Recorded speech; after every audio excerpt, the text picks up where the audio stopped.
If you're hearing this, then it means I never made it back to the desk to file the report. Or maybe I did. I can't trust that part anymore.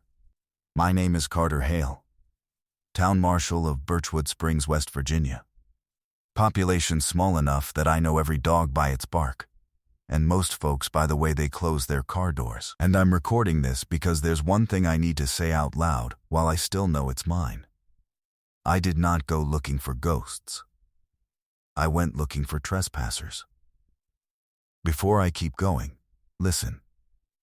If you like slow burn horror stories that feel too real to be fiction, go ahead and hit subscribe right now, because this one gets stranger the longer it breathes. And tell me in the comments where you're watching from, what state, what country, what room you're in. I read more than I should, and tonight, I don't think I should be alone with this. Now, Birchwood Springs has an abandoned mine on the North Ridge. The old Birchwood No.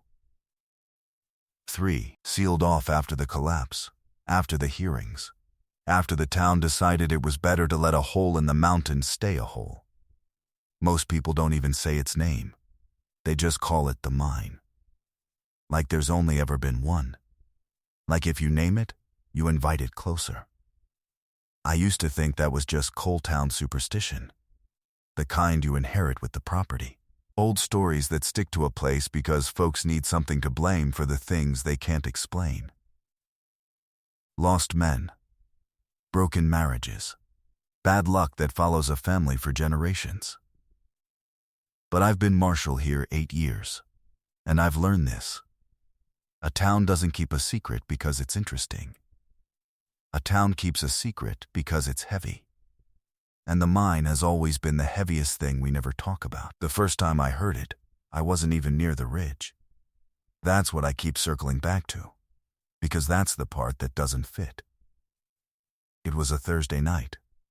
Late fall, the kind of cold that makes your hands ache even with the heater blowing. Fog low enough that the road lamps looked like they were floating in milk.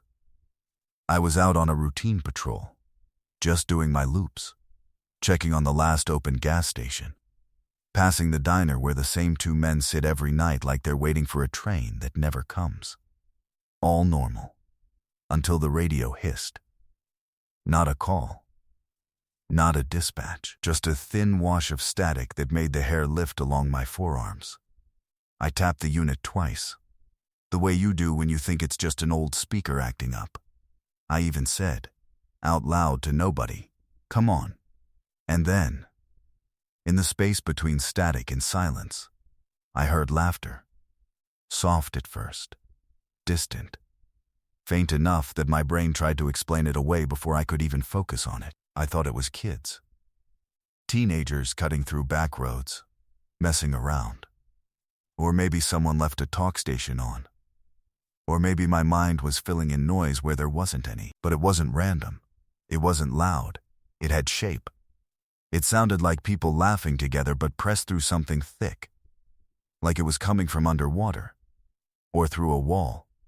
Or through a mouth that had forgotten how to be a mouth. I turned the volume down. It got clearer. I turned it off completely. And I still heard it. Not through the radio. Through the cruiser itself. Like the sound was under the plastic dash. Behind the screws, inside the air vents. I pulled over without thinking. Gravel crunching under my tires, engine idling. The laughter stopped, just like that. Not fading, not drifting away, stopped. And the silence that replaced it felt wrong. Not quiet, not peaceful, wrong. Like the world had been holding its breath, and I just noticed. I sat there a moment, hands on the wheel, listening for anything. An owl. A far-off dog. Wind in the trees. Nothing. Then, behind me, in the back seat, I heard the faintest little sound, a sound like somebody shifting their weight. I snapped around so hard my shoulder popped. Empty. The plexiglass divider, the bench seat, My own reflection in the rear window. Just me. I told myself it was the suspension settling, the cruiser cooling, metal contracting. I told myself anything that let me keep breathing normally. Then the laughter came back. Not from behind me, not from the radio, from outside, from the dark beyond my headlights. It was closer now, and it didn't sound like a group anymore.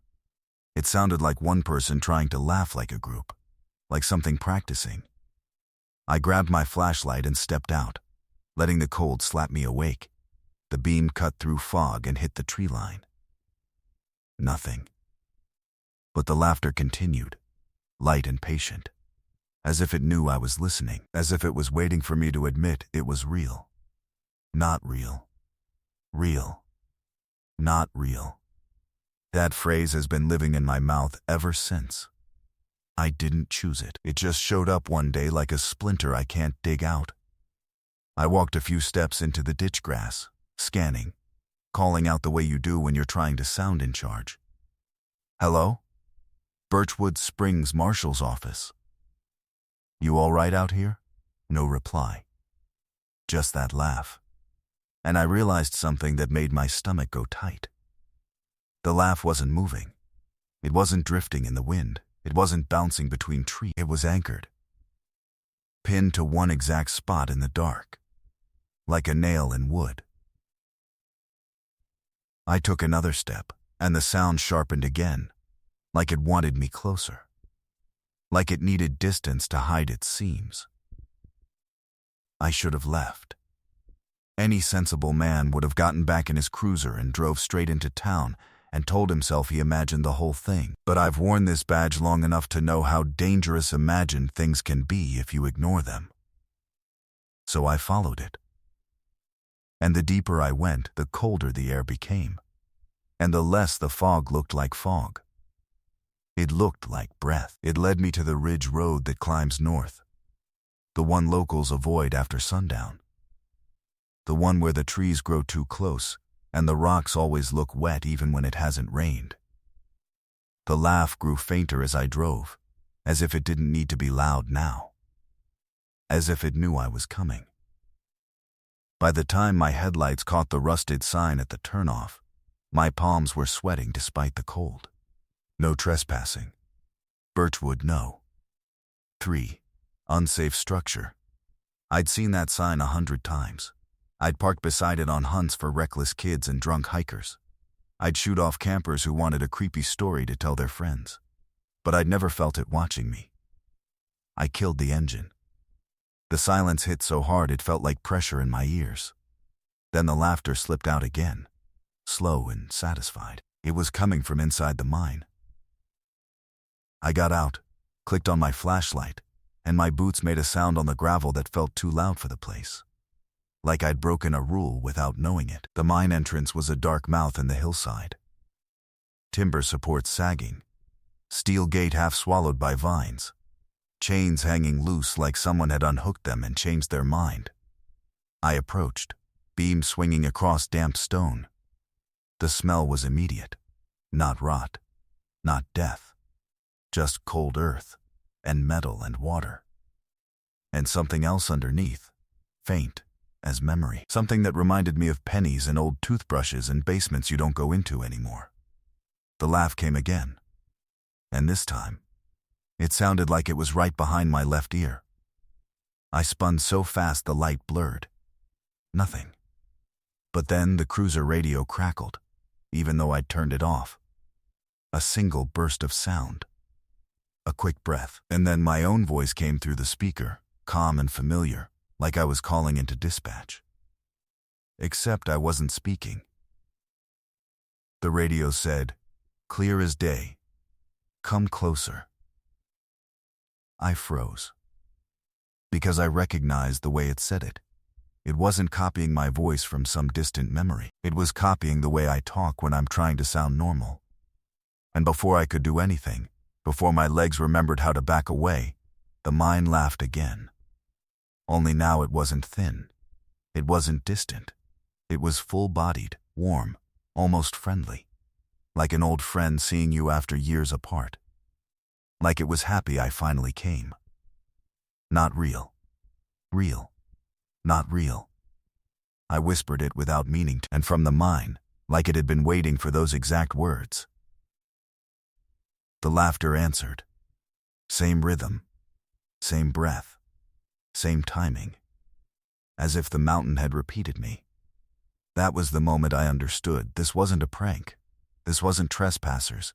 This wasn't teenagers hidden in the dark. This was something in that mine that had been listening for a long time. And it finally heard someone speak back. I didn't go into the mine that night. I want to be clear about that. Because my mind keeps trying to edit it after the fact. The way it edits any memory that makes you look foolish or weak. The part of me that still believes in paperwork and procedure keeps insisting I must have stepped across the threshold. That it would be like me to do it. That I'm the kind of man who follows a problem until it stops being a problem. But I didn't. I stood at the mouth of Birchwood No. 3 with my light trembling just slightly in my hand. And I did what I've always done when I'm outmatched. I backed away without turning my back. The laughter didn't chase me. That's another detail that matters. It didn't surge or swell or turn angry. It didn't try to frighten me into running. It didn't need to. It simply waited. As I walked back toward the cruiser, the sound thinned again, as if it only had to be loud enough to keep its hook in me. I slid into the driver's seat, shut the door, and the familiar smell of vinyl and stale coffee hit me like a lifeline. I started the engine. The headlights spilled over the sign, over the weeds, over the black gap in the hillside. And just as I was about to put the cruiser in reverse, the radio crackled again. Not a call sign, not a voice, a laugh, soft as a whisper, right inside the speaker. I stared at the radio like it had grown teeth. Then it stopped. Silence. The kind of silence that forces you to listen harder, and in doing so, makes you feel like you're leaning toward something you shouldn't. I drove back to town with both hands locked on the wheel. I kept the speed steady. I kept my eyes on the road. I didn't look at the dark tree line longer than necessary. I told myself I'd write it up as suspected trespassing. I told myself I'd come back in daylight with proper equipment, and maybe one of the county deputies, if I could convince them without sounding like I'd lost my mind. I told myself a lot of things that night. At home, I didn't sleep. I lay in bed with my eyes open, listening to the house settle, listening to the wind press against the window, listening to the refrigerator click on and off, and every time the house got quiet enough that I could hear my own breathing clearly, my brain would offer me a new explanation. It was kids. It was a radio glitch. It was the echo from the Ridge Road. It was nothing. Not real. Real. Not real. Around 2 a.m, I got up and walked the house. I checked the locks the way I do before storms. I checked the windows. I checked the back door twice. My flashlight beam moved over walls and picture frames and the dull shine of the kitchen counter. Nothing. But when I stood in the hallway outside my spare room, the one I never use, the one that smells faintly of cardboard and old coats, I stopped. Because I thought I heard it. Not laughter. Breathing. A soft, steady inhale. A patient exhale. I held my own breath so I could listen better. The breathing continued. It didn't match my rhythm. It didn't stop when I stopped. It was coming from behind the door. I stared at the knob a long time. A ridiculous amount of time if you want the truth. Then I stepped forward and opened it fast. The way you do when you don't want to give yourself time to panic. The room was empty. Just boxes, folded chairs, a dusty fan, and a stack of old town maps. The air was colder in there than it should have been. That was all. I shut the door and told myself the sound was the fact, or my imagination, or the house expanding and contracting in the cold. But I didn't go back to bed. I sat at my kitchen table until morning, my coffee untouched, watching the sky outside the window lighten from black to gray to the pale blue of Appalachian winter. And the whole time, a thought kept circling, quiet and persistent. The mind didn't threaten me. It invited me. By 9, I was at the station. Birchwood Springs Marshal's office is a small building tucked behind the courthouse. One desk. One holding room that's rarely used. One evidence cabinet that mostly holds lost wallets, cheap knives, and the occasional bag of pills. I'd been meaning to request funding for a new radio unit for months. I'd been meaning to request a second officer for years. Birchwood Springs doesn't like spending money on problems it doesn't admit exist. That morning, the building felt smaller than usual, like the walls were closer. I made myself sit down and start an incident log. Date, time, location, nature of call. I wrote like I always do, neat and methodical.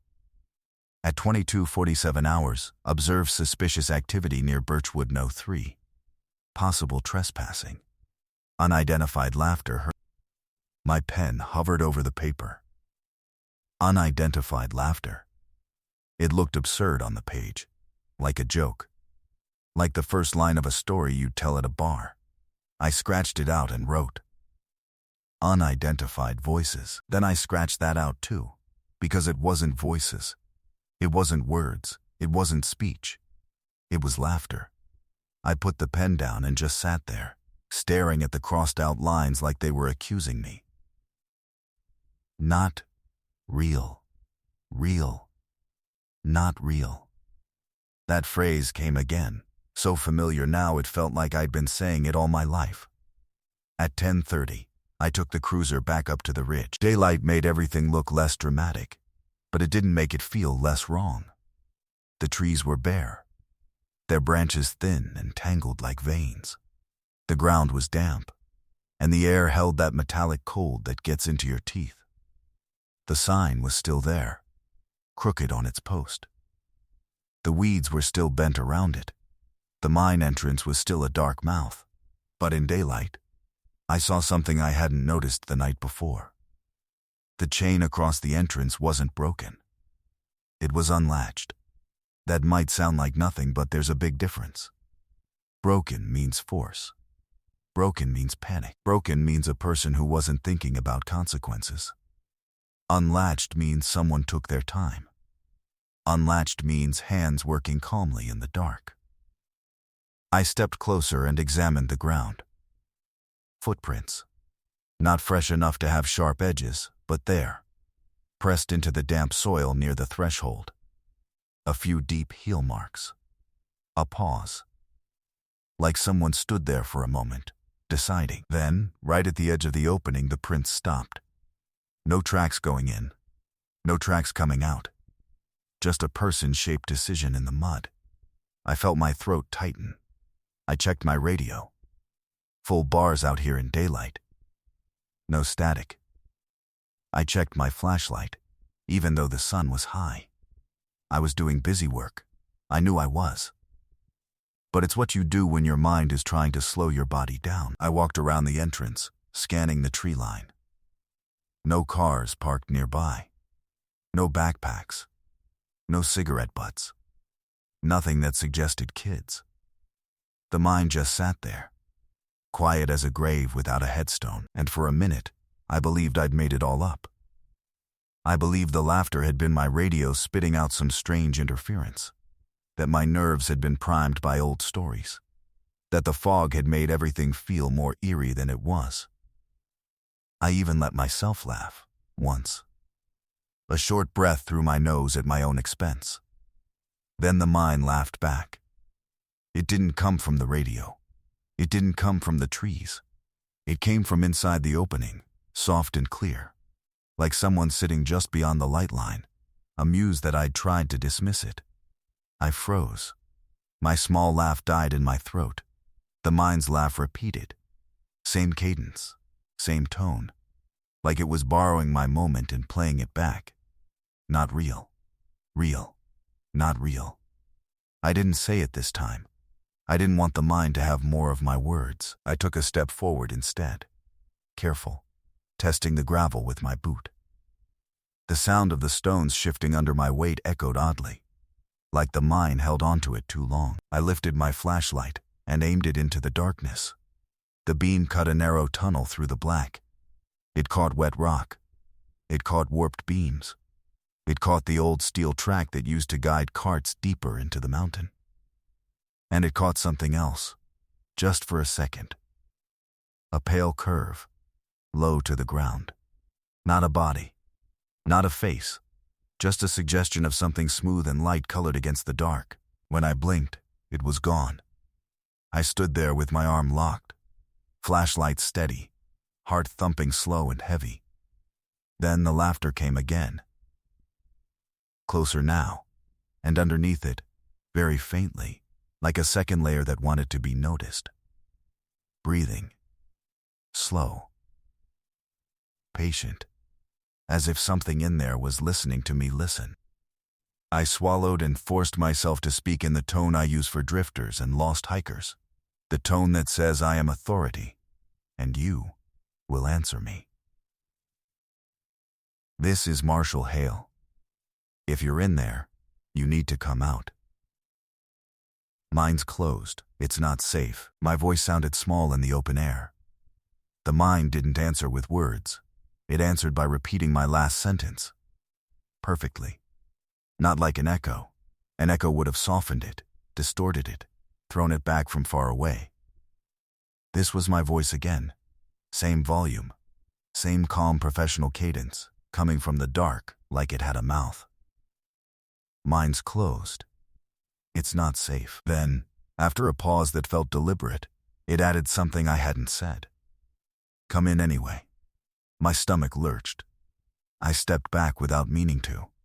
The laughter followed, gentle and pleased. And in that moment, the worst part wasn't fear. It was the sick certainty that whatever was inside Birchwood No. 3 could hear me clearly. Not just my words, my habits, my tone. The way I tried to sound calm when I wasn't. I stood there in daylight, with the sun behind me and a town a few miles down the road, and I realized something that didn't belong in a rational man's head. The mind knew who I was, and it had been waiting for me to learn it back. I should have called county right then. That's what procedure says. That's what the handbook would tell you if handbooks ever bothered to cover minds that talk back. But Birchwood Springs doesn't like outsiders. We smile at them in the diner. We give directions. We act polite. But we keep them at arm's length. County deputies come through when there's a wreck on the highway or a domestic call goes sideways. And even then folks look at them like strangers who got lost. And I didn't want to be the marshal who called county, because a hole in the mountain laughed at him. So I did what I always do when something doesn't fit. I tried to make it fit anyway. I backed away from the entrance and returned to the cruiser. I made myself breathe slow. I wrote a note in my pocket pad about the unlatched chain, the footprints that stopped, the voice repetition. I did not write the words "come in" anyway. I couldn't bring myself to put it down. Some things feel more real once ink touches paper. I drove back into town, but I didn't go straight to the station. I went to the one place that still holds the old bones of Birchwood Springs. The library. It's small, built of stone, older than my badge. You walk in and the smell hits you immediately. Dust, glue, paper. A steady hush, the kind of hush you feel in your teeth. It has a handful of computers, shelves of paperback mysteries, and a local history room that's mostly ignored until a school kid needs to do a project. I didn't go in there often. That room belongs to people who like digging. I've never been one of them. But the mine had spoken in my voice, and now I needed something bigger than my pride. The librarian, Mrs. Elkins, looked up from her desk when I came in. Her glasses hung on a chain, her hair pinned back like she'd been born with it that way. She gave me the kind of smile you give a man you've known his whole life, even if you haven't. "Marshal Hale," she said. "You're early. Something happened?" I could have lied. I could have said I was looking for a map, or checking on the kids who use the computers after school. Instead, I asked, Carefully. You got anything on Birchwood No. 3? Old records. Articles. Anything. Her smile didn't disappear exactly. It stiffened. Just a fraction. Town's got plenty of history, she said slow. Most of it doesn't need stirring. I'm not trying to stir it, I said. I'm trying to understand it. She studied my face longer than was polite. Then she nodded once, like she'd made a decision she didn't want to make. Local room, she said. Back door. Third shelf. Boxes labeled Ridge. You put them back the way you find them. I thanked her, and I walked past the rows of books into the side room. It was colder back there. Not damp cold like the mine. A different kind. A room that doesn't see sunlight often. Cardboard boxes stacked neatly, each with a handwritten label. Ridge. Coal. Flood of 72. Missing.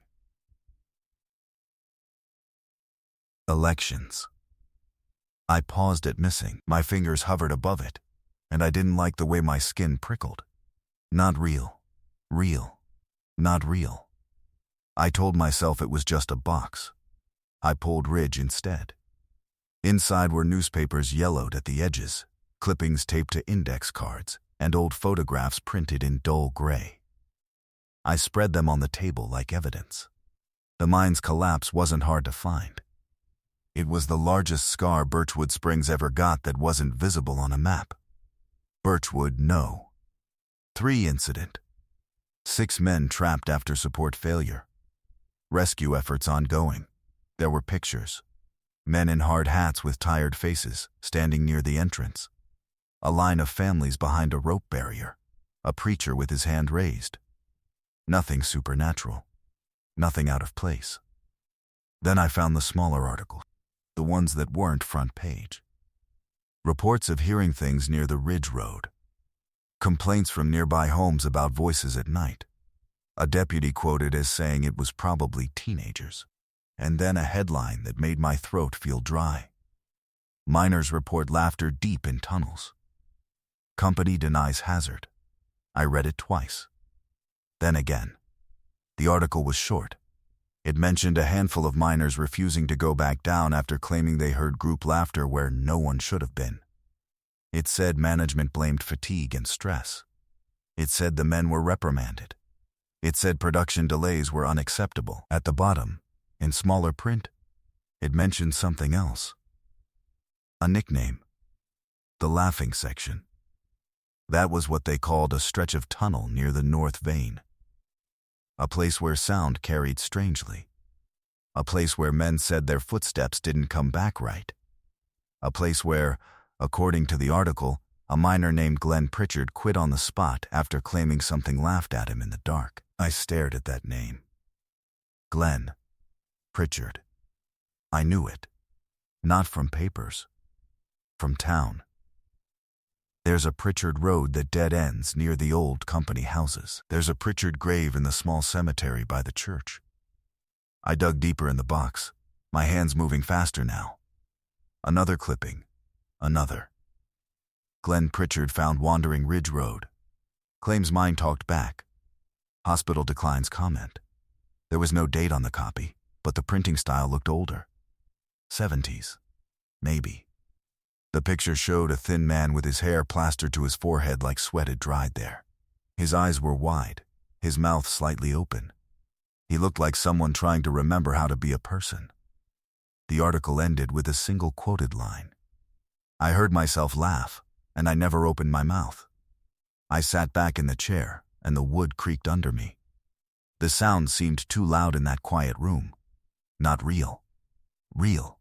Not real. I whispered it without meaning to. Mrs. Elkins didn't come in. The library stayed calm and silent. The world outside the window looked normal, but my hands were trembling. I kept reading. More clippings, some from the 80s, some from the 90s, always small, always brushed off. People hearing voices on the ridge. a teenage boy daring his friends to approach the mine, a couple claiming they saw lights in the entrance at night. Then, in a folder tucked into the back of the box, I found something that didn't feel like a newspaper at all. A typed statement. No logo. No official stamp, just a brittle sheet of paper with uneven ink. It was titled, Rescue Team Member Account. Birchwood No. 3. Do not copy. I scanned it quickly at first, then slowed down when I realized my eyes were skipping in fear. The account described the rescue team's first descent after the collapse. It described the air thick with dust, the heat trapped in the tunnels, the smell of damp timber. Then it described the sounds. At first, normal sounds. Drips. Distant rock shifting. The rescue team speaking low. And then, we heard laughter. It came in bursts. It came in waves. It did not echo like ours. It echoed like it belonged there. The writer said they assumed trapped miners had gone delirious, laughing from shock. They called out. They promised help. The laughter stopped. Then the writer claimed something else happened. We heard our own voices from around the corner, calling our names. Calm. Clear. Like we were standing behind ourselves. The writer said one man, a rescuer named Dalton, stepped forward toward the voice, thinking it was a survivor. The rest followed. And then, we rounded the corner and the tunnel was empty. But the voice kept calling from deeper. We did not turn back right away. We listened. It was too familiar. It was too comforting. My eyes stung. My mouth felt sour. It was the same thing, the same invitation, the same pull. The report ended abruptly, half a page later. Dalton said he saw someone in the dark. He said it was his wife. He said she was down there smiling.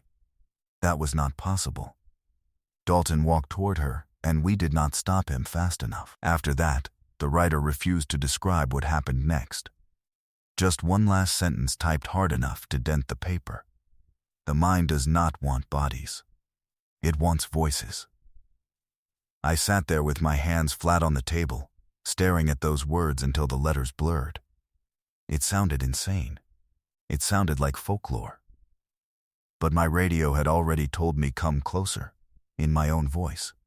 And the mine had laughed back when I laughed. Voices. I gathered the papers and put them back carefully. My hands moved like they were afraid of tearing something sacred. When I stepped out of the history room, Mrs. Elkins looked up immediately, like she'd been waiting. "You found what you needed?" she asked. I hesitated, then said, "Why didn't anyone tell me?" Her face tightened, and for the first time her eyes looked old. Really old. "Because you were new," she said. "Because we hoped it was done." "What do people say?" I asked. "In town?" Quietly, she glanced toward the front windows like she expected someone to be listening. Then she leaned forward slightly and spoke in a low voice. "People say the mind keeps what it hears," she said. "People say sound travels different down there. People say if you talk to it, it talks back."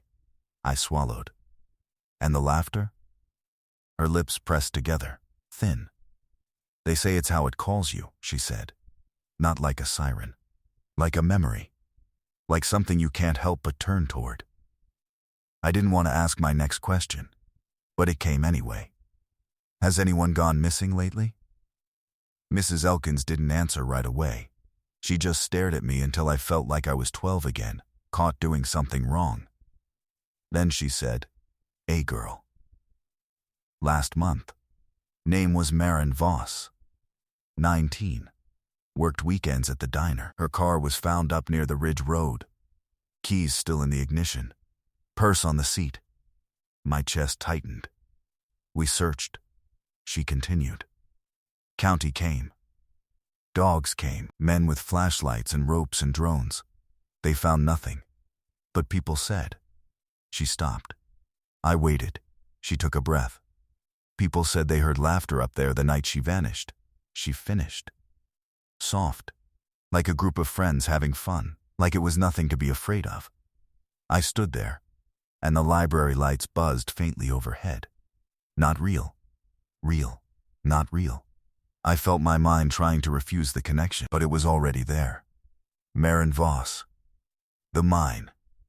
The voice imitation. The footprints that didn't go in or out. I left the library with my hands cold and my thoughts louder than traffic. The sky had turned overcast. A pale gray lit over the town. At the station, I pulled Maren Voss's file from the cabinet. Missing persons reports are thin in a small place.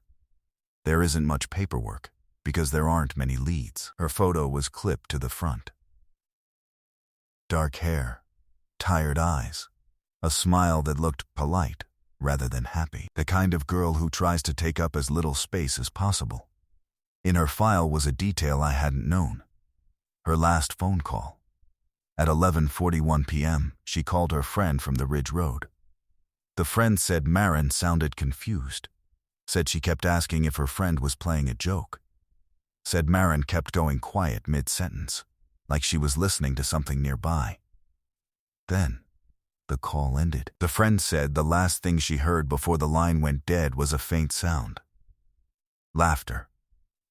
I stared at that line until my eyes watered. I wanted to throw the file across the room. I wanted to rip it in half. I wanted it to be something else. But it was there. Not real. Real. Not real. I reached for the radio on my desk. I didn't turn it on. I just looked at it, because the longer I stared, the more I imagined I could hear something inside it. A whisper. Beneath the plastic. A soft laugh that wasn't quite laughter. And then, very gently, like someone tapping a fingernail on glass, the radio clicked once. Static bloomed. My heart seized. I didn't touch it. The speaker hissed, and underneath the hiss came a voice I recognized. Not dispatch, not county, not anyone in town. My own voice. Calm, official, patient. Marshal Hale, it said, as if reading from a report. You forgot to finish. The static swallowed the rest. The radio went silent again. And in that silence, I realized the mine wasn't waiting on the ridge anymore. It was reaching into town. It was reaching into my office. It was learning how to follow. After that radio message, I did something I've only admitted to myself once. I unplugged it. Not turned it off. Not lowered the volume. Not switched channels like it was some prank call crawling up the frequency. I pulled the cord from the wall like the thing on the other end could bite me. The station fell quiet immediately. The kind of quiet that makes you aware of your own pulse. I sat at my desk and watched the dead radio for a full minute, waiting for it to speak anyway. It didn't. But I still couldn't shake the feeling that it was listening, even without power. Not real. Real. Not real. I kept whispering it in my head like a prayer that didn't belong to any church. I told myself the voice could have been a glitch, a recorded message, a misfire from the dispatcher's system, but it had said my name the way I say it. Marshal Hale, clean and clipped, like an officer addressing another officer. And it had said, "You forgot to finish." Finish what? That question dug at me while I tried to work the rest of the afternoon. I processed a noise complaint. I signed off on a property dispute. I took a statement from a man who swore his neighbor was poisoning his dog. Normal things, anchored things, routine things that are supposed to keep your mind from sliding into the dark. But behind every conversation, behind every word that came out of someone's mouth, I felt another set of ears. Like the town itself had become a hallway leading down into the mine. By late afternoon, I drove to the diner, not because I wanted coffee, because I needed to look people in the eye and see if they were still people. The Birchwood Diner sits on the main strip with a faded sign that buzzes when it rains. Inside, it smells like frying oil and old wood, and something sweet, like pie crust. The booths are cracked. The menu hasn't changed in 20 years. And the same radio station plays low in the background. When I walked in, the bell above the door made its familiar sound. and half the heads turned automatically. That's the curse of small towns. You never really enter a room alone. Everyone knows you arrived. A few people nodded. A few waved. Someone said, "Evenin', Marshal." And it almost felt normal. Marin Voss should have been behind the counter. That thought hit me hard enough that I stopped for half a second in the doorway. But her spot was empty, and in her place was an older waitress named Darlene, who moved like she'd been doing it so long her bones had memorized the motions. She poured my coffee before I even sat down. "Rough day?" she asked, sliding the mug across the table. I didn't want to answer, so I gave her the truth, disguised as a joke. "Same old."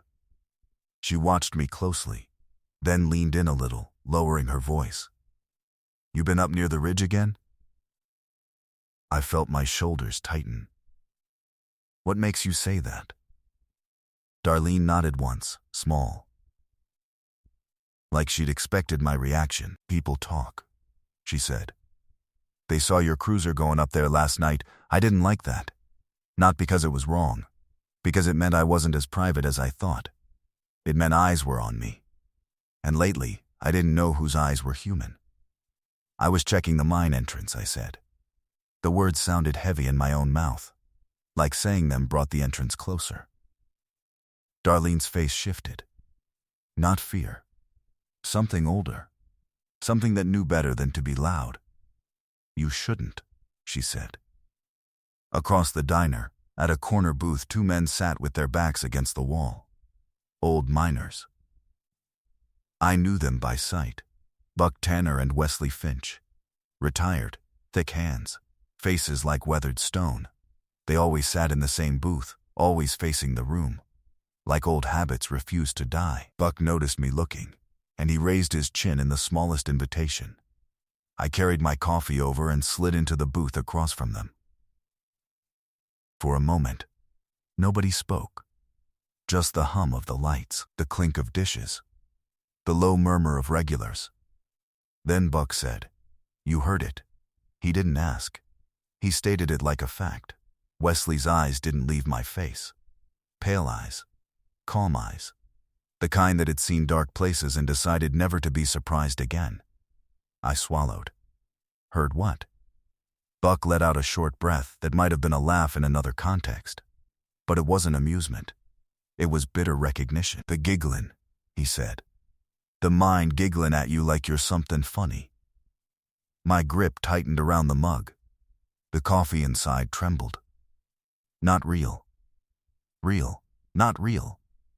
I didn't say it. I didn't want them to hear that phrase. I didn't want it to become public property. "I heard something," I admitted. "I'm trying to figure out if someone's been trespassing." Wesley shook his head slow. "Ain't trespassers." Buck leaned forward, voice lower. "You gotta understand, Marshal. That hole don't behave like other holes. Sound goes down there and comes back. Changed." I forced myself to keep my face steady. "Changed how?" Buck's eyes flicked toward the window, toward the gray light outside. "Like it'd been chewed on," he said. Wesley finally spoke. His voice was quiet, but it carried, like he didn't waste air. "You ever hear a man laugh when he don't mean it?" he asked. "Like his face ain't involved, like it's just noise getting out of him?" My stomach tightened. Wesley nodded as if he'd gotten his answer from my silence. "That mind does that," he said. "Gets inside you. Makes you answer it." Buck took a sip of his coffee and stared at the surface like he could see something in it. "I was 17 my first summer down there," Buck said. "My uncle got me in. Said it'd make a man out of me. He was right. It did." His fingers tapped the table once. Once again. Like punctuation. "We'd be cutting through the North Vein," he continued. "And sometimes you'd hear it. Not every day. Not loud. Just like folks down the line were having fun. Like somebody told a joke." Wesley muttered, "Ain't no jokes in a coal seam." Buck nodded. "Exactly. That's how you know it's wrong. You'd stop working. You'd listen. You'd look at the other men like, "You hearin' that too?" I asked, "What did you do?" Buck's jaw tightened. At first, we laughed back. That made the air in my lungs feel thin. Buck watched my face. That's the trap. You think it's harmless. You think, maybe we're just tired. Maybe we're hearing things. So you answer it. Just to prove you ain't scared. Wesley's eyes narrowed. Once you answer it, it remembers you. My throat went dry. Remembers. Buck nodded. Remembers your sound. How you breathe. How you speak. That laugh you got when you're nervous. That little cough you do when you're trying to hide you're sick. I sat perfectly still because my mind was pulling up all the moments the mine had already done that. My laugh. My voice. My name. Not real. Real. Not real. Buck leaned closer. You know why the old-timers don't go up there no more, Marshal? I didn't answer. He said it anyway. Because once you hear it good, you start hearing it other places. In the fan. In the sink drain. In the road hum when you drive. You start wondering if it's following you, or if it got inside your head and built itself a little room. Wesley spoke again, quieter, or if you're the one carrying it. My hands were cold around the mug now. I could barely feel the ceramic. I looked between them. If it's been doing this for years, why didn't anyone warn me? Wesley's mouth twisted. Not quite a smile. Not quite grief. Something in between. You're Marshal, he said. You're supposed to keep the town calm. And the town don't stay calm if you tell it there's a place up the ridge that laughs at you in your own voice. Buck sighed. Some things, you only tell a man after he already heard it. Otherwise he thinks you're crazy. I sat back, staring at the scratched tabletop. The grain of the wood looked like tiny tunnels. Did anyone ever go missing because of it? I asked. Neither of them answered fast. Wesley looked away first. Buck's eyes stayed on mine, steady.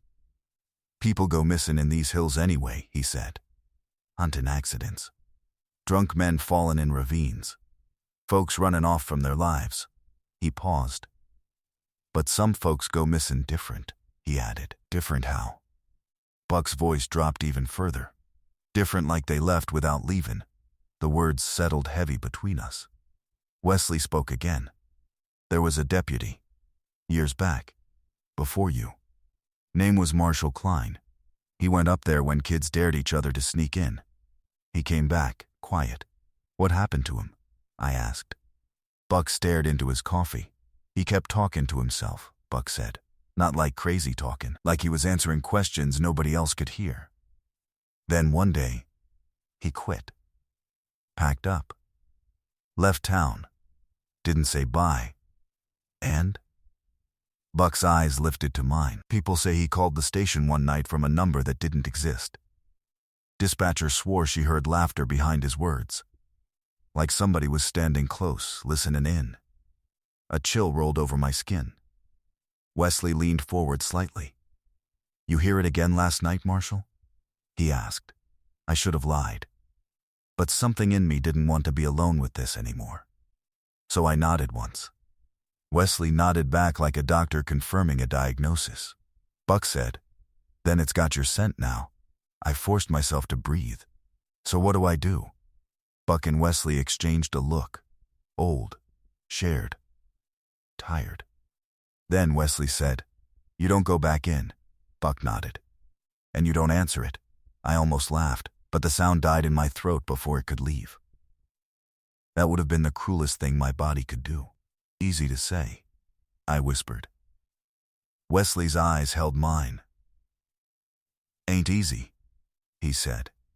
That's why you're here asking. I sat there until my coffee went lukewarm. Then I stood up, told them thanks, and walked out of the diner feeling like the town had shifted half an inch while my back was turned. Like the roads were the same, the buildings were the same, the sky was the same. But the air between them was listening. On the way back to the station, my cruiser tires hummed against the pavement. And in that steady hum, I heard something for just a moment. A rhythm that was an engine noise. A soft pulse, almost like laughter trying to hide. Not real. Real. Not real. At the station, I locked the door behind me. I checked the windows. I sat at my desk and stared at the missing person file for Maren Voss until my eyes blurred. Then I did the one thing Buck and Wesley told me not to do. I spoke out loud to the empty room. Why are you doing this? The words hung in the air. And somewhere, deep in the building silence, something responded. Not with a voice. With a laugh. Not loud. Not sudden, just a soft little sound that made it clear it had been waiting for me to ask. I froze so hard my spine hurt. The laugh didn't come from the radio this time. It didn't need to. It wasn't trapped in wires or speakers. It lived in the quiet itself, tucked between the hum of the lights and the faint tick of the wall clock. It came again, just a little breath of amusement, as if whatever was listening found my question charming. Why are you doing this? I hadn't meant to say it like a challenge. I'd meant it like a plea, like a man trying to reason with a storm. My mouth tasted like pennies. Not real. Real. Not real. I sat perfectly still. I didn't reach for my gun. I didn't stand up. I didn't even look around. I only listened. Because the second you start moving in fear, you admit the thing has power. The laugh faded slowly, like a ripple in water settling back into stillness. For a long time after that, nothing happened. And somehow that was worse. Because now I knew the sound wasn't an accident. It wasn't a memory. It wasn't my mind filling in noise. It was a response. It was intelligence. That evening I locked up the station early. There weren't any calls. There weren't any errands I needed to run. There was nothing to distract me from the fact that my own office had begun to feel like the Ridge Road. The drive home was slow. Streetlights flickered on. Porch lights blinked warm in windows. It should have been comforting. It should have felt like home. But the whole time, I kept thinking about Buck's words. Once you answer it, it remembers you. I didn't answer it again. Not in town. Not in the cruiser. Not in my driveway. When I stepped into my house, I turned on every light in the first 10 seconds. Kitchen, living room, hallway. I let the glow fill corners before my eyes had a chance to imagine anything inside them. The house smelled like stale air and cleaning solution. Quiet. Empty.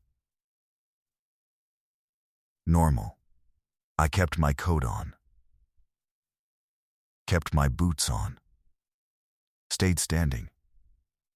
I told myself, you're just tired. You've been out too long. You read too much old paper. I made coffee even though it was late. I drank it too fast. I paced. Then my phone buzzed on the counter. A notification. Voicemail. I frowned. I hadn't heard it ring. The screen showed a number that wasn't saved, but the area code was local. Same as mine. I stared at it until my thumb moved on its own and pressed play. At first it was nothing but quiet. A few seconds of dead air. I almost stopped it. Then I heard breathing. Slow. Close, like the microphone was pressed to someone's lips. A soft intake. A soft exhale. My shoulders lifted. My throat tightened. Then my own voice came through. Not the way you hear your voice in your head. The way you hear it on recordings. Slightly wrong. Slightly flatter. Like a version of you that isn't quite you. And it said, very calmly, Marshal. I jerked the phone away from my ear like it had burned me. The voicemail continued anyway, tinny and relentless. My voice said, you came close. Pause. Then something faint in the background, not static, not wind. Laughter. Thin and layered, like a group standing far away in a tunnel. I couldn't breathe. The message went on. My voice again. "Now I can hear you at home." Then the line went quiet again. The breathing returned. A soft, patient inhale. And right before it ended, so faint I almost missed it, another voice whispered behind mine. Not my voice. Not a voice I recognized. But it sounded like it belonged in Birchwood Springs. Like it had lived here a long time. It whispered, "Not real. Real. Not real." My fingers went numb. The phone slipped in my hand and hit the counter with a dull clack. I stood in the kitchen with my lights on, my coffee cooling, my ears ringing. That phrase wasn't just in my head anymore. It had been spoken back to me. That meant one of two things. Either I was losing my mind so completely that my own hallucination had learned to taunt me, or something had taken the words from inside my mouth and made them its own. I stared at the phone. I didn't want to pick it up again. I didn't want to touch anything that had held that sound. But there was something worse than hearing it, wondering what it would say next. I opened the voicemail again and played it a second time, like an idiot. I needed to hear if the laugh was real, if the whisper was real, if I'd imagined it. The message played the same breathing, same calm voice, same laughter behind it. But the whisper at the end changed. This time it said, "Come closer." I shut the phone off so fast my thumb hit the wrong button twice. My pulse hammered against my ribs. I told myself it was impossible. A voicemail can't change. A recorded message is a recorded message. And yet, I knew what I heard. Not real. Real. Not real. I didn't sleep that night either. I sat in the living room with the TV on low, not watching it, just letting the noise smear over my thoughts so I couldn't hear the quiet. Every time the house settled, every time the air shifted in the vents, my muscles locked. At around 3 in the morning, I heard something in the hallway. A soft step. Not creaking boards. Not the house cooling. A step. Then another.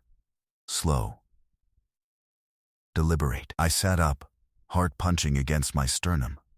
The hallway was dark even though the living room light was on. The darkness looked thick, heavy, like it had weight. The step stopped right outside my bedroom door. Silence. I waited. I don't know how long. Minutes. Maybe seconds stretched longer than they should. Then I heard something else. A laugh. Not loud, just a breath of it, like a person trying to hold it in. And the worst part was that it sounded familiar. It sounded like me when I'm exhausted, when I'm too tired to pretend I'm okay. I stood up, slow. I moved toward the hallway, keeping the living room light behind me. I didn't turn on the hall light. I don't know why. Maybe some animal part of my brain thought it would anger whatever waited there. My hand touched the wall. Cold paint. My fingers trembled. The darkness in the hall didn't shift. My bedroom door was open an inch. I hadn't left it open. I pushed it wider with my fingertips. The room was empty. Of course it was empty, but the air inside felt different, like it had been breathed in too many times without being released, like the room held a secret. I stepped inside and scanned with my eyes. Bed, dresser, closet. Then I saw it. On the dresser mirror, right at eye level, there was a smear. Like someone had touched the glass with a damp finger and drawn something. A curve. A second curve. A smile. It wasn't big. It wasn't cartoonish. It was subtle. Almost gentle. But it sat there on the mirror like a signature. I stared at it until my eyes burned. My reflection stared back at me, pale and tense. And for half a second, I thought my reflection smiled a fraction wider than I did. I blinked hard, and it was normal again. My face, my expression. But the smear remained. I wiped it with my sleeve. The moisture streaked. The smile blurred into nothing. But it left behind a faint trace, like oil on glass. I backed out of the room and closed the door, then I locked it. It made no sense to lock an empty room inside your own house. But I did it anyway. That was the first time I understood what this thing wanted. It didn't want to hurt me. It wanted me to notice it. It wanted me to think about it. Because the more I thought about it, the closer it felt. The next day I tried to be normal. I showered. I shaved. I went to work. I spoke to people the way I always do. But my mouth felt wrong. My own voice felt like something borrowed. Every time I said a word, I waited for it to come back at me from somewhere else. At noon, the dispatcher from county called the station. Her voice sounded ordinary. She asked about a missing dog report. While she talked, I stared at the unplugged radio on my desk. Then, faintly, under her words, I heard something. A soft laugh, like someone listening to our conversation from another room. I cut her off mid-sentence. "Can you repeat that?" "What?" she asked, confused. I swallowed. "Nothing. Sorry. Go ahead." The laugh stopped immediately, as if it only needed to prove it could reach me anywhere. After I hung up, I sat at my desk with my hands folded and stared at the wall. Not real. Real. Not real. I whispered it aloud, barely moving my lips. And the wall whispered it back. Not from the radio, not from the phone, not from outside. From the drywall itself. Same words, same cadence. A copy. I stood up so suddenly my chair scraped the floor. The whisper stopped. The station was quiet again. I locked the front door, flipped the sign to closed, and grabbed my coat. I didn't think about it. Thinking was dangerous. Thinking gave it room. I only acted. I drove. I drove out of town, past the diner, past the courthouse, past the last row of houses where porch lights burned even in daylight. Up the winding road, toward the ridge. Because there was one thing I understood with cold certainty now. It was already in my life. It was already in my house. It was already in my voice. The only place it belonged was the mine. And I had to go back, not to investigate, not to solve anything, but to put the sound where it started, to return what I'd heard before it finished taking the rest of me. When I reached the turnoff, the warning sign leaned like it always had. No trespassing. Unsafe structure. The sky was gray. The trees stood bare. The entrance waited, black and still. And as soon as I stepped out of the cruiser, the laughter rose from inside, warm and welcoming, like it had been expecting me all day. I stood at the entrance longer than I meant to. Not because I was working up courage. That's what people say when they're trying to make fear sound noble. The truth is simpler. I was listening.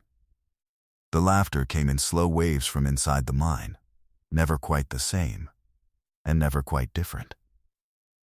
It wasn't loud enough to drown out the forest, but it made the forest feel irrelevant, like the trees were just scenery, and the real world began at the edge of that dark opening. I kept my flashlight in my hand, thumb resting on the switch, but I didn't turn it on right away. I let my eyes adjust to the shadow. I let the cold air off the mine settle on my skin. It felt like standing beside a freezer door someone had left cracked open. Not real. Real. Not real. The words passed through my mind like they'd been said by someone else. Like they belonged to the mountain now. I should have turned back. I should have called county. I should have done anything except step forward. But I was tired of hearing my own voice get borrowed. I was tired of the mine showing up in my home like it paid rent. So I walked in. The gravel under my boots shifted, and the sound was swallowed immediately. Outside, every step had a crisp crunch. Inside, it became dull and muffled, like the mine pressed a hand over my mouth. The temperature dropped another degree, maybe 2. My breath turned visible.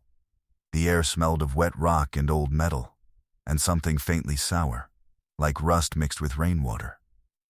I turned on my flashlight. The beam carved a narrow tunnel through the dark. It hit stone walls slick with moisture. It hit timber supports bowed and split.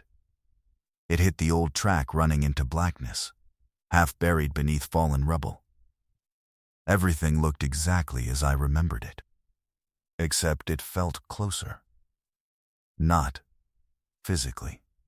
The mind didn't shrink. The walls didn't move, but the space between me and the dark felt thinner, like only a sheet of paper separated me from something standing just beyond the light. I took one step, then another. The laughter continued.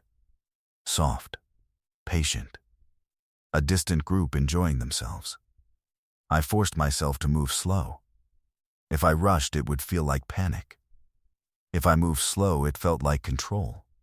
But control is a story you tell yourself. The mind didn't care what story I told.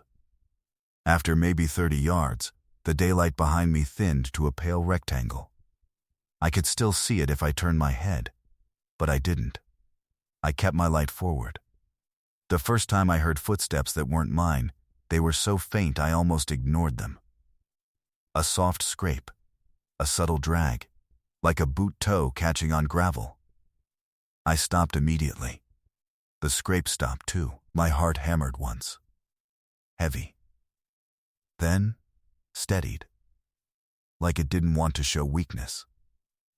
I whispered into the darkness, "Who's there?"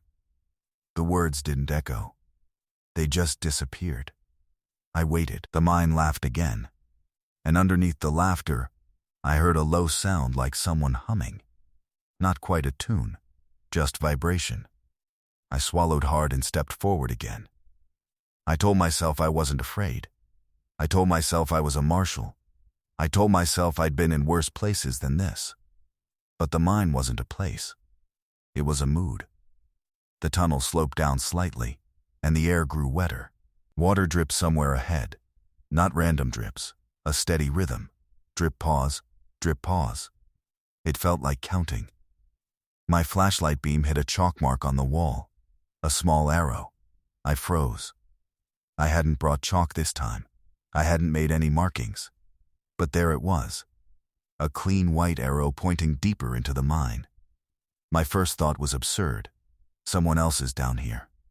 My second thought was worse. Something wanted me to think someone else was down here. I moved closer to the wall and stared at the arrow. The chalk looked fresh. Bright against the dark rock. Not smeared. Not faded. Below the arrow, someone had written a single word. Again. I stepped back, my skin prickling. Not real. Real. Not real. The phrase whispered itself inside my skull, and for a moment I couldn't tell if the thought was mine or borrowed. The laughter shifted slightly. It didn't get louder. It didn't move closer. It simply changed in tone. Like a room full of people reacting to something they expected. I turned my flashlight slowly, scanning the tunnel ahead. The track continued, curving gently to the right. Beyond the curve was darkness too thick for the beam to reach. I should have stopped there. I should have turned back. But my feet moved forward anyway, one careful step at a time, drawn by the same thing that draws a man toward a rumor he shouldn't repeat. The curve came. The wall pressed closer on my left side. The ceiling dipped lower. Then I rounded it, and the tunnel opened into a wider chamber. Not huge, but larger than the narrow passage. The air felt heavier here, like the mine's breath pooled in this space. My flashlight swept across the chamber, and the beam caught something that made my stomach go cold. A work light. One of the old portable lanterns miners used to carry. Rusted but standing upright on a rock. Its glass face cracked. It was on. Not bright. Not strong. But faintly glowing. A pale yellow light barely holding its shape. That should have been impossible. No power. No battery that would last decades. No reason for it to be lit at all. I stepped closer. Eyes locked on it. And the laughter dipped lower. Softer. Like it didn't want to scare me away from the sight. I reached out and touched the lantern with my fingertips. Cold metal. Damp. Real. The light inside flickered once, then steadied. My skin crawled. My brain scrambled for logic, for explanation. for any foothold that wasn't supernatural. I turned the lantern slightly and saw something carved into the side of it. Initials. G.P. Glenn Pritchard. My chest tightened so hard it felt like someone was squeezing my lungs. I backed away, flashlight trembling now despite my effort to keep it steady. The mine laughed, and this time it sounded almost proud, like it had shown me a familiar face. Then, behind me, very softly, I heard a voice. Not laughter. A voice speaking, low and close. It said my name, Carter. I whipped around so fast my light streaked across the walls. The chamber was empty, just rock, rubble, and the faint glow of that lantern, but the voice came again. Closer. My own voice. Carter. Not calling out loud, whispering, like it was in my ear. Not real. Real. Not real. I backed toward the tunnel entrance I'd come from, but my feet caught on something in the dirt. I looked down. A child's shoe, small, pink and gray, caked with mud. It lay on its side as if dropped, untied laces trailing. My stomach rolled. Maren Voss was 19. She wouldn't wear a child's shoe, but the shoe was new enough that it didn't look like it belonged to the collapse era. The fabric still had color. The rubber still had shape. I crouched carefully, keeping my light on it, and touched the toe. Cold, damp, real, not real, real, not real. I stood up again, too fast, and as I did, the laughter stopped entirely. The silence was sudden and heavy. The drip-counting sound went quiet too. It was as if the mine had shut its mouth. I held my breath without realizing it. Then the silence was filled by something else. A crowd. Not a visible crowd. A soundless crowd. That's the only way I can describe it. The sensation of being surrounded by many presences that made no noise, that breathed no air, that took up space without needing bodies. My flashlight beam trembled across the walls, and for the first time I noticed the wall carvings. Not old mining marks. Not tally scratches. Words, dozens of them, carved shallowly into the stone as if someone's fingernail had worried at it for hours. Names. So many names. Some full. Some only initials. Some repeated. Carter. Carter. Carter. My throat tightened. My hands went numb. I stepped closer, light focused on the carved letters. The stone around them looked darker, as if dampness had seeped into the grooves. I whispered, "No." And immediately, from the darkness behind me, my own whisper returned. "No." Then again, "No." The repetition continued, each one softer, each one closer, until it sounded like the word was being said from inside my chest. Not real, real, not real. I said it out loud, desperate now. The mine answered instantly, in a chorus of voices that weren't mine but wore my cadence. Not real, real, not real. I staggered backward, almost falling, and my flashlight beam swept across the chamber again. For half a second, I saw movement near the far wall. A shape that wasn't solid, like darkness pulling itself into a human outline. The outline stood still, facing me. Then it laughed. Not the distant group laugh. One laugh. Low, close, personal. Like someone who knew me well enough to find me funny. My knees went weak. I couldn't move. The lantern's pale light flickered. The shape didn't advance. It didn't need to. It simply waited, patient as stone, while my breath came too loud in my ear. Then the voice spoke again. From somewhere in that shape or behind it or inside me.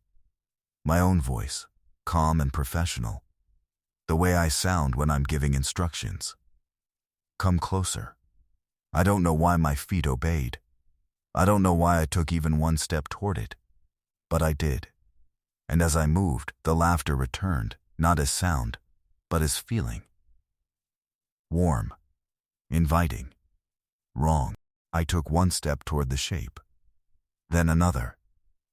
Not fast. Not stumbling. It wasn't like I was being dragged. It was worse than that. It felt like I was choosing. That's the part that makes my stomach turn when I try to remember it. Because if something yanks you forward, you can call yourself a victim. You can say you fought. You can say you had no control. But my boots moved like they belonged to someone calm. My flashlight beam stayed steady enough to keep the shape in view, though my hand was trembling. The outline didn't sharpen into a face or a body. It stayed half-formed, like the dark itself had decided to stand up and pretend. The lantern's weak glow sat between us like an offering. The carved names on the wall watched me without eyes. Carter. Carter. Carter. Not real. Real. Not real. I whispered it again, but the words didn't steady me now. They felt like they belonged to the mine. Like I was only repeating something it had already planted. The closer I got, the colder the air became. Not a chill on the skin. A cold that pressed inward, like the mine wanted to cool my lungs, slow my blood, quiet me. The laughter softened to a murmur, the way a crowd quiets when the speaker steps up. I stopped, maybe 10 feet away from the shape. My knees ached, my throat felt too tight to swallow.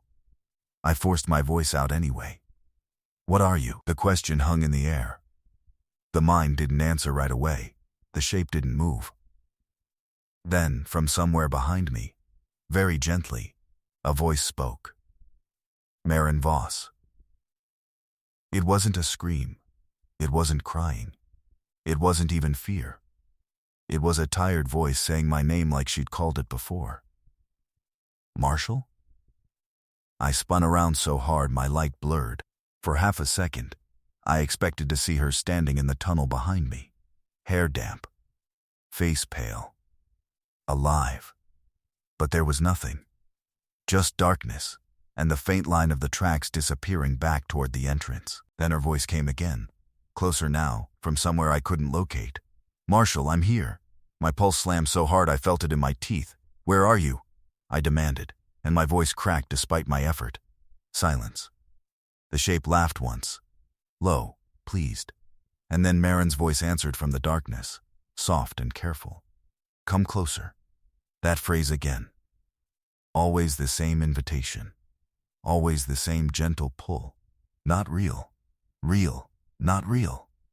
My own voice whispered the phrase back, like my mouth had become a second speaker. Come closer. I clamped my jaw shut so hard it hurt. Stop, I said louder. Stop it. The laugh didn't stop. It didn't grow angry either. It sounded amused, like a person watching a dog bark at its own reflection. Then the mind did something that made my hands go numb. It spoke with my father's voice. I hadn't heard that voice in years. Not since the funeral.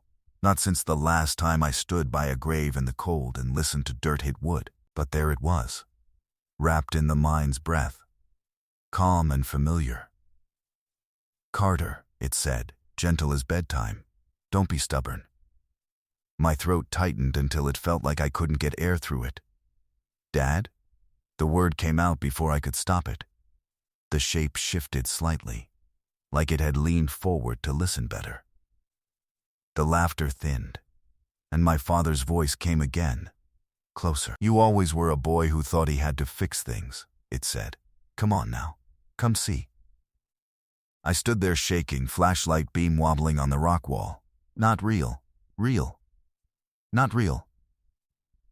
The phrase sounded weak now, because the mind had found the sound that cuts through reason faster than anything else.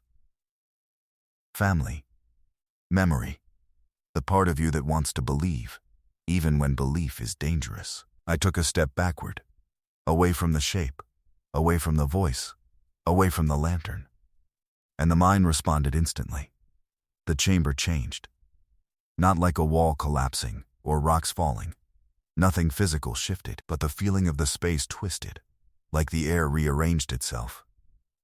The tunnel behind me seemed longer than it had been. The darkness thicker. The daylight I'd left behind might as well have been a story someone told me once. I lifted my flashlight toward the tunnel. The beam caught something on the track. A figure, standing far down the line, too far to see clearly. but the silhouette looked human. It lifted an arm slightly, like it was waving. Then it laughed. A small laugh. A laugh that sounded exactly like mine when I was 10 years old. The sound slammed into me, and for a moment my vision spotted. Not real. Real. Not real. I couldn't even tell which one I wanted it to be. I turned back toward the shape in the chamber. It was closer now. Not because it had moved, because my mind had. The space between us felt shorter. Like distance didn't matter here. Like the mind could fold it. The shape whispered Carter in my own voice. Then it did something small and devastating. It laughed like I laugh when I'm relieved. Like I'd just come home. My stomach lurched. The sound of it was wrong because it felt right. Because for a flicker of a second, my body wanted to answer it. Wanted to laugh back. Wanted to let go. I clenched my fists so hard my nails bit my palms. "I'm not doing this," I said through my teeth. The mind responded. Softly. Almost kind. "But you are." The words weren't said in a voice I could name. They came from everywhere at once. From the wall. From the air. From the drip silence. From the lantern's thin glow. I backed away again.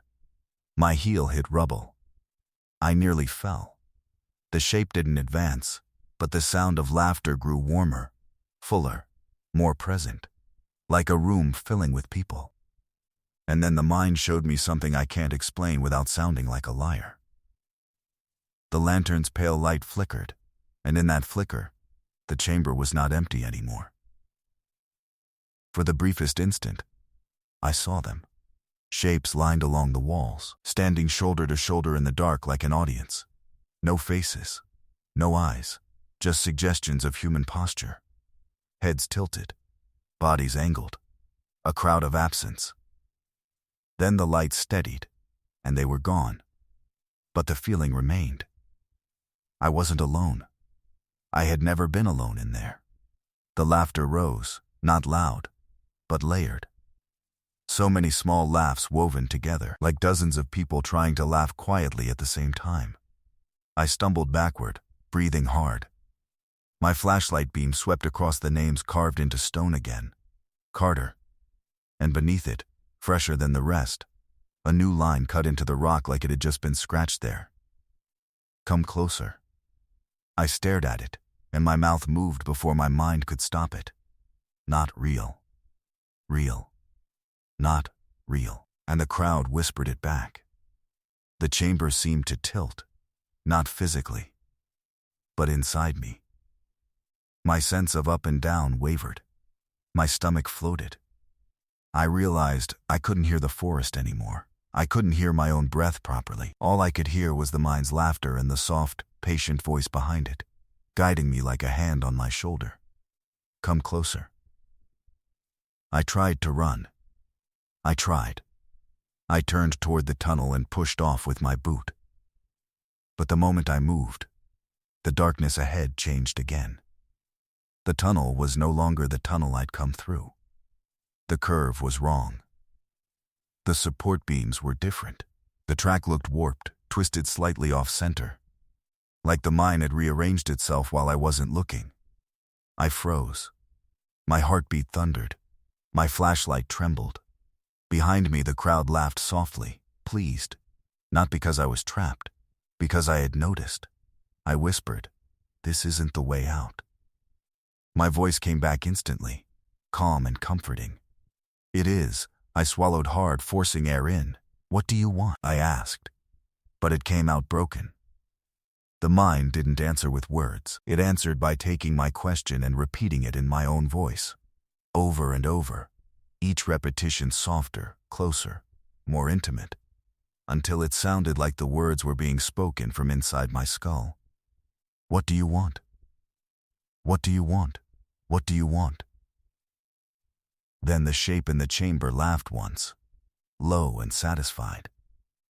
And in my father's voice, it said something that made my knees nearly buckle. "You already gave it to me." I stared into the darkness, chest heaving. Because suddenly, with a sick clarity, I understood. It wasn't after my body. Not in the way you'd fear. It wanted my sound. It wanted the way I talked, the way I breathed, the way I spoke my name without thinking. It wanted to wear me the way it wore Marin's voice, the way it wore my father's voice. It wanted another layer, another mask. My throat tightened as if the mind's air had become hands. And in the silence between laughs, I heard it, my own voice, somewhere deep inside the tunnels, laughing softly as if it had already learned how. I don't remember walking out of the chamber. That's the truth, and I've said it a dozen different ways in my head trying to make it sound cleaner. But it always comes back to the same ugly gap. One moment I'm standing in that wider space, with the lantern glowing weak on the rock, the carved names watching me like teeth, the crowd of absence pressing close without touching. And the next moment, I'm moving. My boots are on the track again, the beam of my flashlight sliding over wet stone, and I'm following a tunnel that I do not recognize. Not real. Real. Not real. The phrase repeats in my head, but it doesn't sound like mine anymore. It sounds like something remembering how I used to think. The air is colder here, not the cold you feel in winter. A deeper cold. A cold that feels old, like the mountain hasn't warmed this part of itself in a very long time. I keep walking because stopping feels worse. Stopping feels like turning around. And I can't turn around. That's the rule the mind never says out loud but makes you obey anyway. I try to focus on details, on things a marshal would notice. A cracked beam, a pile of fallen rock, a length of cable hanging loose, the old steel track bending slightly left. Professional habits.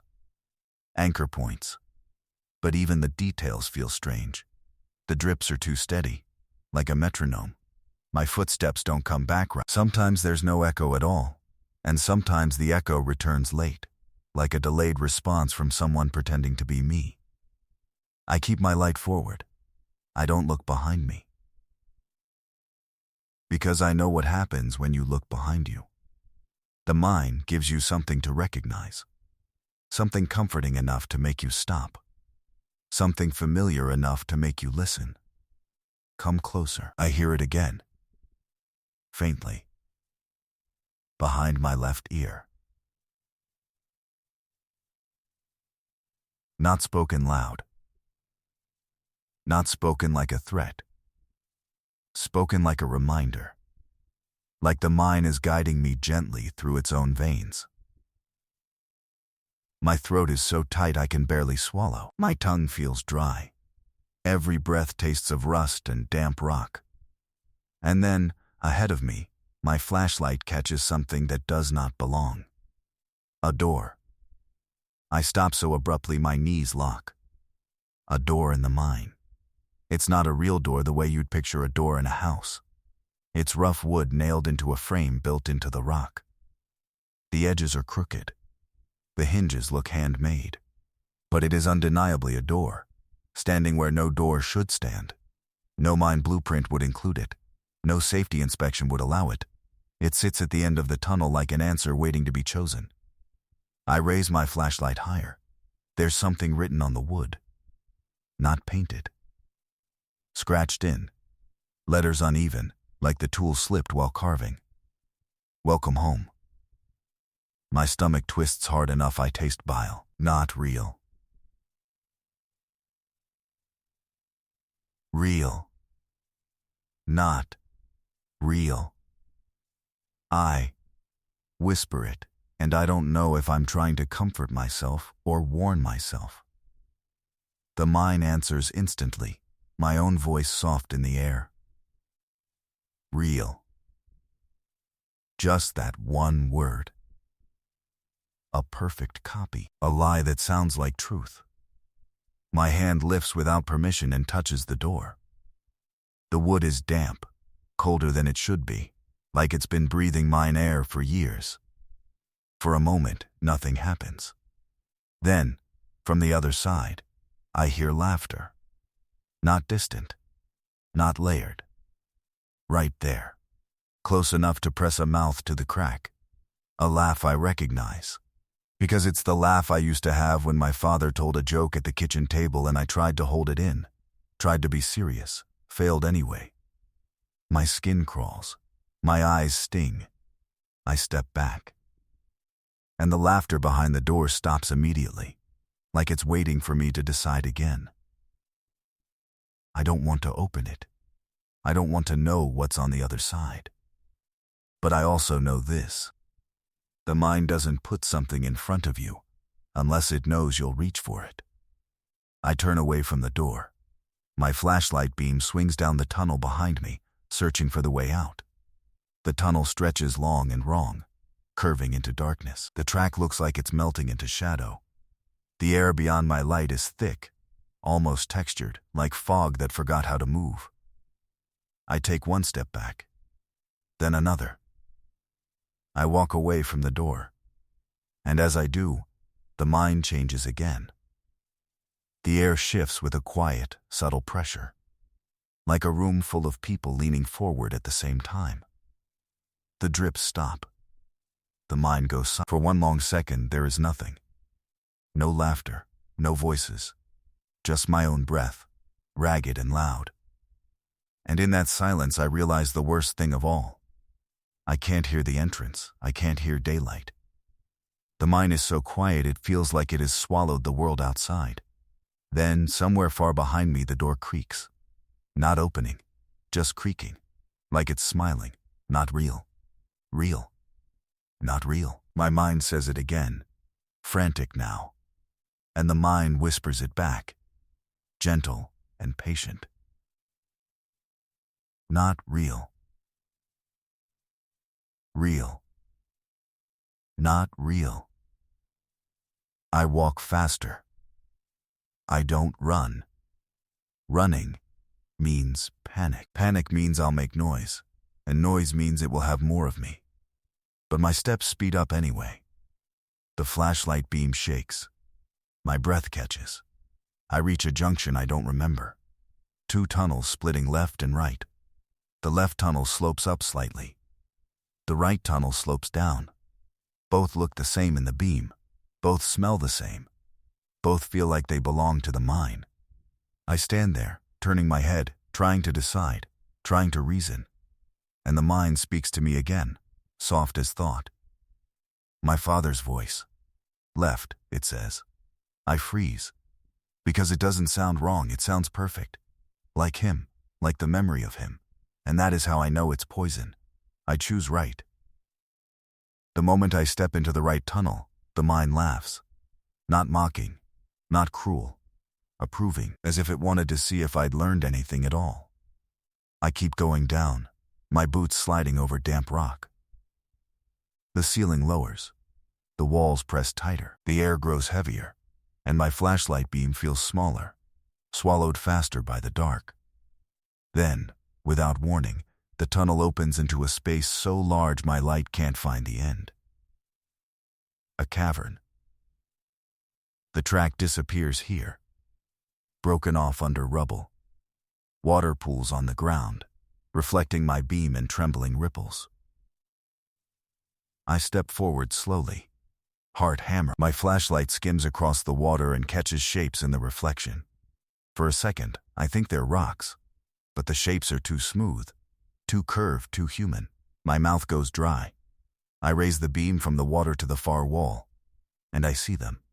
Not bodies, not people, something else. Carvings. Dozens of names etched into the stone so deep they look like wounds. Rows and rows. Some old, some fresh, some with dates, some without. I step closer, my boots splashing lightly. The sound feels illegal here. The laughter begins again, but it isn't in the air. It's in the water. A faint vibration rippling across the surface like the sound is traveling through the pool. I aim my light at the newest names, and there it is. Marin Voss. Carved clean, letters sharp. Below it, another name. Marshal Klein. Below that, Glenn Pritchard. And then, at the bottom, a space left empty. A blank line. Waiting. The flashlight trembles in my hand. Not real. Real. Not real. I whisper it so softly it barely exists. The mind whispers back, all around me in 100 stolen voices. Real. Then, from the water behind me, something laughs. I spin. The pool is still. But the laughter continues, as if someone is standing just under the surface, mouth close to the air, enjoying the way I've turned. I back away from the water. My heel hits a stone. I stumble, catch myself, and my flashlight beam skitters across the cavern wall. And for the briefest moment, it lands on something that steals all the breath from my chest. A face. Not a full face. A suggestion. A pale curve in the dark like skin where there should only be rock. A mouth. Smiling. Not wide. Not monstrous. Just pleased. Like the mine has always been pleased. My flashlight flickers once. And the face is gone. But the laughter stays. Closer now. Warm. Inviting. Wrong. Come closer. The phrase slips into my mind, and I can't tell if I'm hearing it or thinking it. I back away from the wall, moving blindly, my boots splashing in the shallow water at the cavern edge. Then my foot hit something solid, something that wasn't there before. I look down. A cassette recorder. Old-fashioned, plastic body. Buttons worn shiny from use. It sits in the shallow water like someone placed it gently. On top of it, a strip of masking tape with handwriting. My handwriting. The tape reads, "Play when you forget." My hands start shaking so badly I can barely crouch. I pick it up. The water drips off it. The recorder is cold. Real. Not real. Real. Not real. My thumb hovers over the play button. I don't want to press it. But I already know I will. Because I am here. Because the mind brought me here. Because it wants me to hear myself. I press play. At first nothing. Just a low hum. Then breathing. Close, slow breathing. Then my own voice comes through, calm and clear like I'm recording an official statement. "This is Marshal Carter Hale," it says. "Town Marshal of Birchwood Springs. If you're hearing this, it means I didn't make it back to the desk to file the report." My blood turns to ice. The recording continues. Or maybe it begins. "I did not go looking for ghosts," my voice says. "I went looking for trespassers." I stare at the recorder like it's an animal. The mind laughs softly, pleased as ever. My voice on the tape goes on, word for word, matching the beginning of this confession. The same sentences. The same pauses. The same truth, wrapped into a loop. A found confession that was already found.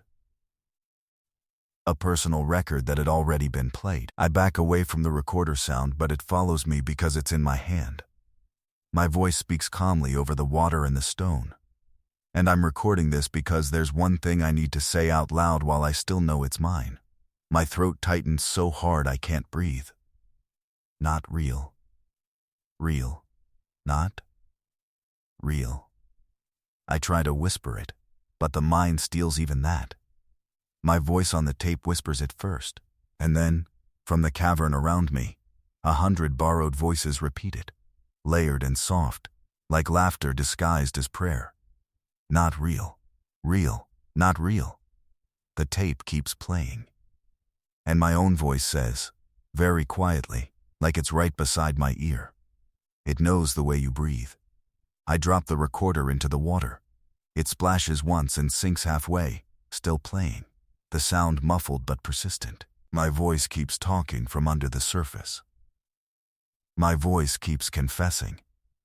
My voice keeps looping. I turn to run. I don't know where I'm running to. Up the tunnel.